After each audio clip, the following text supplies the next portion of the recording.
sampaikan, saya akan berkata jujur, saya akan membela untuk terakhir kalinya.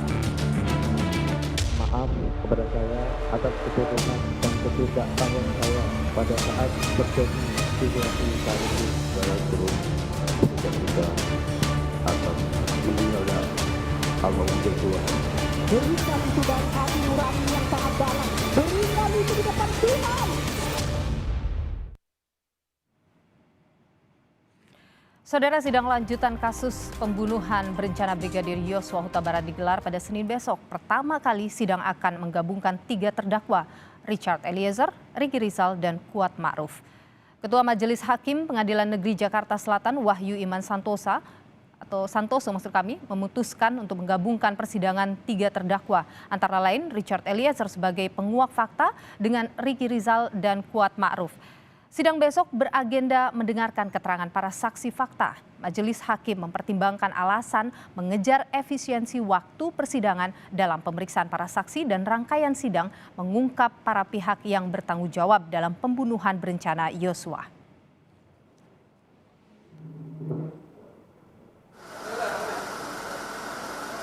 Sidang kasus pembunuhan berencana Brigadir Yosua Huta Barat akan menggabungkan 3 terdakwa, Eliezer, Ricky Rizal, dan juga Kuat Ma'ruf. Kita kupas bersama dengan para pengacara, yakni ada pengacara Richard Eliezer dan juga pengacara Ricky Rizal, Erman Umar. Selamat siang Bung Roni Talapesi, pengacara Eliezer, dan Bung Erman Umar, pengacara Ricky Rizal. Sehat selalu. Saya ingin ke Bung Roni dulu. Bung Roni, sore, Mbak. Ya, Bung Roni, dengan digabungkan sidang besok, begitu, Anda sudah siap untuk menghadapinya? Iya, Mbak Nilu, prinsipnya adalah Richard Eliezer ini dari awal dari sidang pertama sudah menunjukkan sikap kooperatif ya. Terkait dengan persidangan besok yang akan digabungkan merupakan kebijakan dari Majelis Hakim, kami hormati.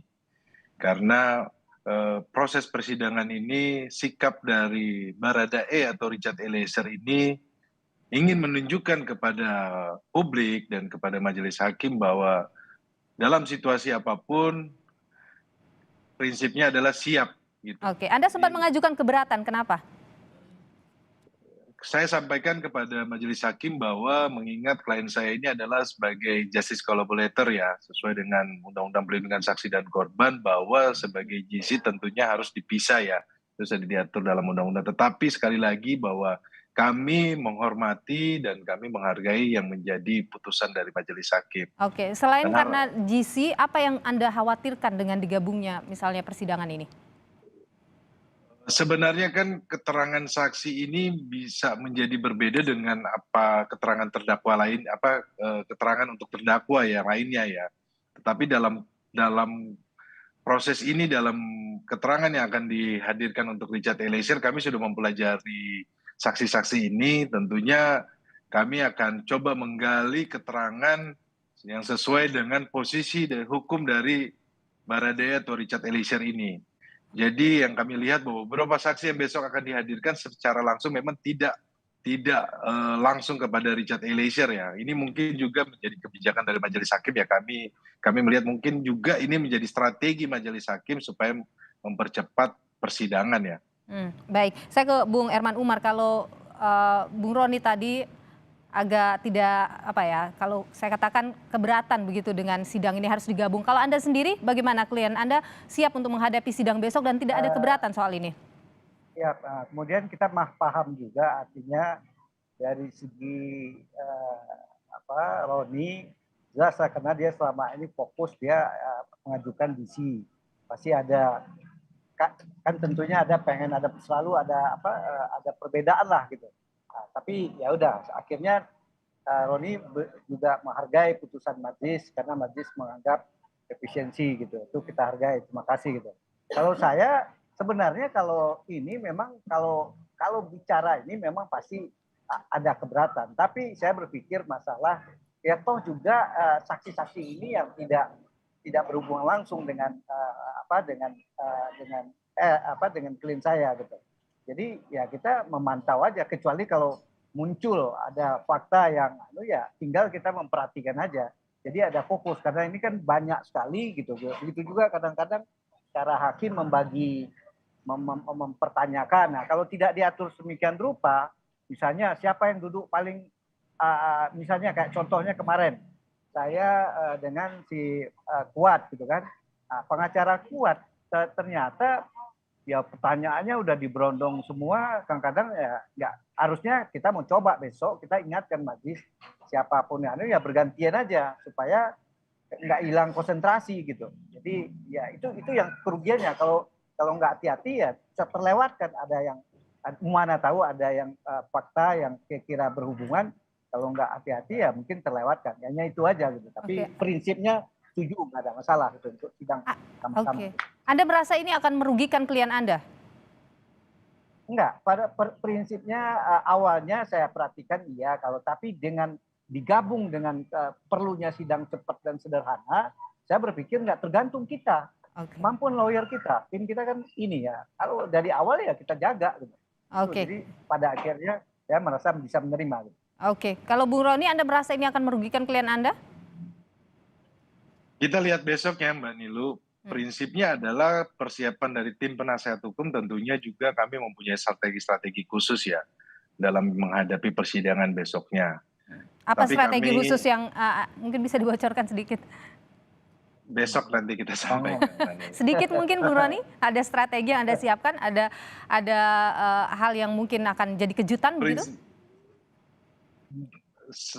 Kalau kita memperhatikan bahwa dari saksi yang besok dihadirkan ini menegaskan posisi hukum klien saya, yang dimana klien saya tidak mempunyai niat atau mens rea ya. Ini nanti penegasan lagi besok. Jadi kita sudah mempelajari berkas-berkas, kemudian saksi yang dihadirkan besok. Gambarnya seperti itu Mbak Nilu. Tapi besok nanti juga kita akan mohonkan kepada majelis hakim bila berkenan agar klien kami sidang berikutnya tetap juga di splitting atau dipisah. Kami akan bermohon besok juga. Oke, baik. Jadi yang ini tetap ikut dengan keputusan majelis hakim, tapi untuk berikutnya Anda akan mengupayakan untuk bisa dipisah begitu ya Bung Roni. Saya ke Pak Herman Umar dulu. Pak Herman, kalau tadi melihat ada saksi fakta dan lain sebagainya yang akan hadir besok, apa strategi yang Anda siapkan? Tentunya kan pasti Anda akan berupaya untuk Anda akan berupaya untuk meringankan klien Anda. Pastilah. Jadi pada prinsip langsung dengan klien. Cuma kita hanya seorang yang membawa ambulans. Itu kan fakta menunjukkan si almarhum dibawa. Kemudian Bung Herman? Baik, sepertinya kami ada masalah. Bung Herman? Baik. Halo. Iya. Baik, ada masalah komunikasi sepertinya Bung Herman, nanti kami akan kembali lagi ke Anda. Saya ke Bung Roni lagi kalau begitu. Bung Roni, kalau kita lihat kan ada 12 saksi yang akan kemudian dihadirkan besok begitu. Kenapa Anda bisa berpikir bahwa ini akan bisa menegaskan posisi dari klien Anda? Ya, di situ kan ada beberapa saksi yang memang kan terkait dengan swab ya, PCR, kemudian mengenai ambulans, kemudian saksi dari sekretarisnya FS. Nah, di sini kita akan memperdalam terkait dengan peran dari Baradae atau Richard Eliezer ini ya, bahwa dia tidak ada peran untuk proaktif terkait dengan peristiwa pidana ini. Mengingat bahwa dia hanya sebagai alat ya, hanya sebagai perintah. Nah ini nanti kita akan gali, dan juga persidangan yang kemarin kan kita sudah menanyakan juga ke ART, kemudian ke ajudan yang menunjukkan bahwa situasi lingkungan dari FS ini, bahwa ART dan ajudan itu mereka patuh dan taat. Nah ini sebenarnya menunjukkan juga bahwa posisi klien saya itu adalah patuh dan taat terhadap semua perintah yang diberikan. Dan kemarin kan juga di ajudan kan menjelaskan bahwa latar belakang mereka dari Brimob ya, Kesatuan Brimob, itu menegaskan juga bahwa klien saya tidak mungkin membantah gitu kan. Nah hal seperti ini besok itu yang akan dihadirkan juga kan dari ART ya. Kita akan gali juga peristiwa yang ada di Saguling, kemudian yang ada di Rumah Bangka dan di Duren 3. Kita akan menanyakan seperti itu. Oke, Anda yakin bahwa saksi-saksi yang dihadirkan ini kan kalau kita lihat ada ART, driver, kemudian ada petugas swab juga. Anda yakin mereka akan memberikan kesaksian yang justru bisa meringankan klien Anda, Richard Eliezer?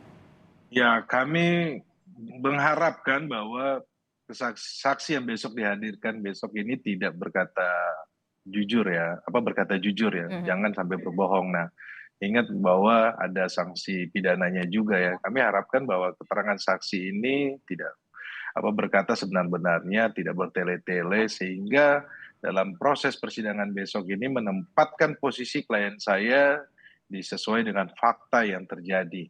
Jadi kami berharap bahwa mereka berkata jujur, jangan bertele-tele seperti itu, Mbak. Oke, karena kalau kita lihat misalnya pada pemeriksaan saksi sebelumnya untuk klien Anda, ini kan saksi-saksi utamanya ART ini agak berbelit-belit begitu bicaranya. Anda yakin mereka bisa bicara dengan lebih tegas pada persidangan nanti? Ya, dalam posisi pemeriksaan kami yang terlebih dahulu, karena di sini kan sebenarnya hakim bisa melihat kan bahwa keterangan yang diberikan kepada Richard Eliezer di persidangan Richard Eliezer, mereka berbelit-belit atau mereka hakim sampaikan bahwa bersaksi palsu gitu kan. Nah disinilah kita dari awal saya sudah sampaikan kepada publik bahwa kualitas saksi mana yang perlu dipercaya kan. Mengingat bahwa kualitas saksi yang dihadirkan ini kan kalau kita tahu bahwa tentunya mereka akan lebih condong membela atau memberikan keterangan yang tidak sebenarnya. Nah dalam hal ini kita kemarin di persidangan yang kemarin kan hakim bisa melihat secara langsung, tetapi bagus juga karena didengar diperiksa di Richard Eliezer terlebih dahulu. Kalau seandainya diperiksa di pemeriksaannya di FS tentunya mungkin akan lebih banyak berbeda kan. Nah, kemudian kayak seperti ajudan mereka sampaikan sebenarnya itu bagus buat kami. Baik, saya ke Bung Erman. Bu Erman, Anda yakin bahwa para saksi-saksi ini mereka akan mampu berbicara jujur dalam persidangan besok? Mengingat mereka ini kan ada ART dan juga driver Sambo, artinya masih ada relasi kuasa di situ. Ya. Tapi saksi yang rumah tangga pun paling ada mungkin satu yang kenal ya, tapi tidak dalam hubungan dengan spesial case, spesial kejadian di Magelang, dia tidak banyak tahu gitu. Jadi saya kira bagi saya nggak tahu kalau terdakwanya sendiri, bagi saya ya ringan-ringan aja rasanya gitu Pak.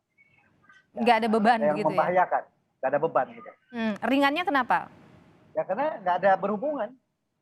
Yang berhubungan sebenarnya yang tahu itu hanya Susi. Susi itu kan yang sudah jadi saksi untuk perkara Richard. Tapi untuk kita belum.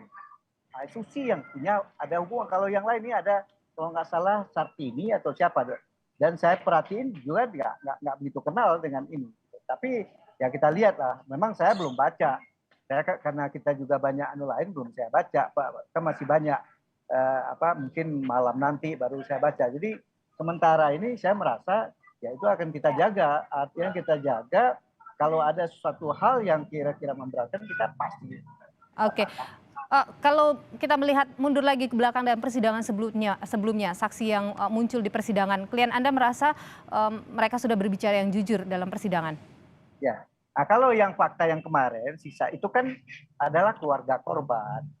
Keluarga korban ya sebenarnya kenapa kita tidak ini rata-rata kan memang itu kan kita terima juga bahwa fakta Joshua meninggal, kemudian fakta yang di sana kejadian dengan keluarga kan RR tidak tahu. Yang saya maksud adalah keterangan dari ART Verdi Sambo yang sudah diperiksa itu ada Susi, ada Kodir juga begitu. Nah, kalau itu kan kita belum berhubungan langsung sama kita gitu kan. Tapi melihat dari persidangan yang muncul yang hadir di persidangan kemarin bagaimana Anda melihat? Ya saya merasa karena belum ada menyebut-nyebut RR kita Ricky Rizal, jadi belum bisa kita tanggapin dia. Kecuali besok gitu dia berhubungan langsung menyatakan misalnya merugikan klien kita, ya pasti kalau nggak benar ya kita kalau ya dalam persidangan besok dengan banyaknya saksi itu yang kemungkinan akan digali oleh hakim adalah konstruksi kasusnya, fakta kasus dari pembunuhan Yosua ini. Anda merasa bahwa persidangan besok akan berpihak atau saksi-saksi akan banyak berpihak pada klien Anda, Bung Erman? Nah, ya kalau saya sih nggak usah menduga-duga, kita lihat aja fakta besok. Ini ya mungkin publik atau awam mungkin perlu tahu bahwa sebenarnya kalau misalnya seseorang menyampaikan kesaksian yang tidak sesuai dengan fakta, yang tidak sesuai dengan ini kan bisa kita langsung tangkiskan dan bila perlu keberatan. Kalau dia berbuat sesuatu hal yang tidak benar ya kita bisa mengancam juga. Artinya dia bisa ngarang, menjelekin Ricky Rizal misalnya. Kita bisa minta hakim supaya cabut itu atau perbaiki. Kalau dia tetap kita ancam juga supaya dia diperiksa, ya membuat keterangan palsu gitu. Baik, Bung Roni, saya ingin tahu dari Anda, dari perspektif Anda begitu, persidangan besok itu akan seberapa penting untuk klien Anda? Ya, besok itu yang penting buat klien saya bahwa kan sempat beredar informasi bahwa klien saya terima duit kan, yang dari almarhum. Nah, di situ penegasan bahwa klien saya tidak terima duit. Karena faktanya adalah klien saya tidak terima duit, memindahkan rekeningnya almarhum ke rekening klien saya itu tidak benar. Nah, besok dengan dihadirkan saksi dari bank itu akan mempertegas ya posisi klien saya.